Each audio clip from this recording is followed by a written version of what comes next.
I both love and hate doing videos like this. Love it because, yeah, it's great to talk about an Everton win. Absolutely brilliant. I can talk about them all day. But at the same time, having to praise players that you've been calling for shit for weeks because they just haven't been doing what's expected of them. Everton won, Sheffield United nil, and no, you're not seeing things. We actually won away.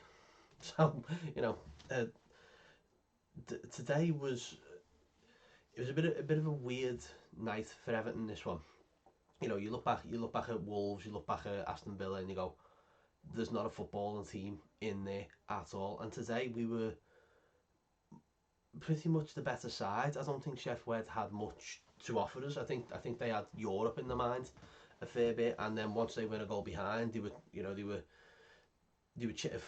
always chasing the game. I don't think Jordan Pickford had too much to do that second half, which was great.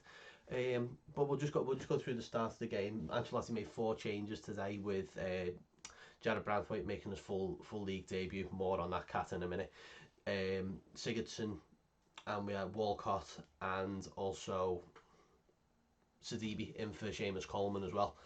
And for patches in that game, that midfield finally showed up. Andre Gomez doing what should be expected of him. Tom Davis, the jury is most certainly out for him now. Played well in patches, but didn't really get into the swing of the game. I think if he'd been on the same level as Andre Gomez was, I think we'd have got 1 or 2 more there. We were very unlucky not to. First half with Calvert-Lewin hitting the post, and again, I'm looking online and there's all knives out for Calvert-Lewin saying he's not good enough and everything else. He's still putting in the effort. This is what he was like this under Silva. He was plenty of running, the odd goal, and all doing all the legwork and allowing Richarlison to do what Richarlison does best, and that's score goals. But I think it's a bit harsh on Calvert-Lewin because it took him time to get back up to speed with the game in general since the restart, and it's similar to how he started the season. So I think it's a bit harsh on Calvert-Lewin for everyone going, oh, he's a championship player. He still scored 16 goals this season, 16 goals, so you can't grumble with that, and I'm not going to. Richarlison, as I said, does what he does best, and that's score goals, and he scores them well. Absolutely superb header, and he's had his criticisms and everything else with Gylfi Sigurdsson, and it was a much better performance from Gylfi Sigurdsson as well prior to the flag going down. I think we probably could have got a couple more there if Calvert-Lewin wasn't. I think for the creation he made for the shot that he deflected off the defender onto the keeper, I think he earned the right to have a go at that rather than square it to Sigurdsson, who probably still, we could have scored. Who knows? It's a different thing altogether. But just looking at Sheffield United as well, they look like a team that can play really well, but they also look like a bunch of cloggers. I'm surprised they went down to 9 men at one point. That McBurney was a couple of slight tackles. I forget the other lad's name because I don't care for them. But the couple of tackles there that even Ali McCoist was going, I didn't see anything wrong with that. And both times there was a stamp on both Richarlison and Luca Dean, and he gave nothing. And the referee was wank again. Honestly, Premier League, you're gonna have to sort these referees out for next season. Because why didn't even that go to VAR for a check? And it's just baffling.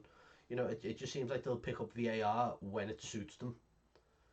It's anyway.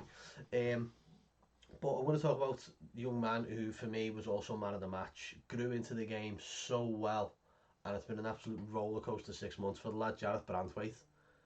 Mate, this kid's going to be something. I'm not going to put too much pressure on him, and I hope Evertonians don't do as well. But I can honestly see this lad being big for Everton, and he'll go far if he can keep doing what he's doing. He was calm on the ball. He was tackling. He won loads in the air, and he also seems like he can pick a pass out when he wants to as well. Like I said, it took a while for him to grow into the game. Opening 15-20 minutes was a bit nervy, but I think that was more Sheffield United running at the defence and trying to get and just bypassing the midfield constantly.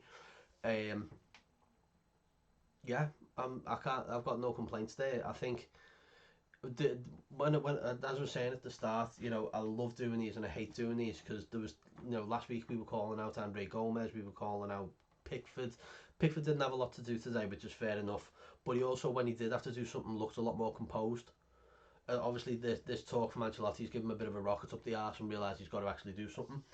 I thought he was much better today, commanding. I thought he, you know, when called upon, he was acting upon it. Nothing stupid, nothing crazy, nothing, you know, lunatic the way some goalies can be.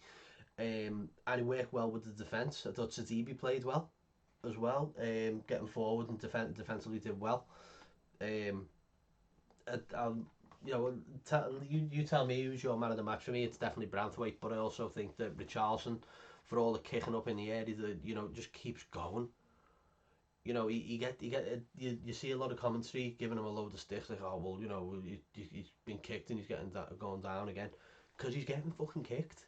Just watch the game properly and you'll see he gets volleyed everywhere, and it's unfortunate for the lad, but keeps at it, keeps working, keeps running, keeps harrying down defenders, and scores a fucking header like that.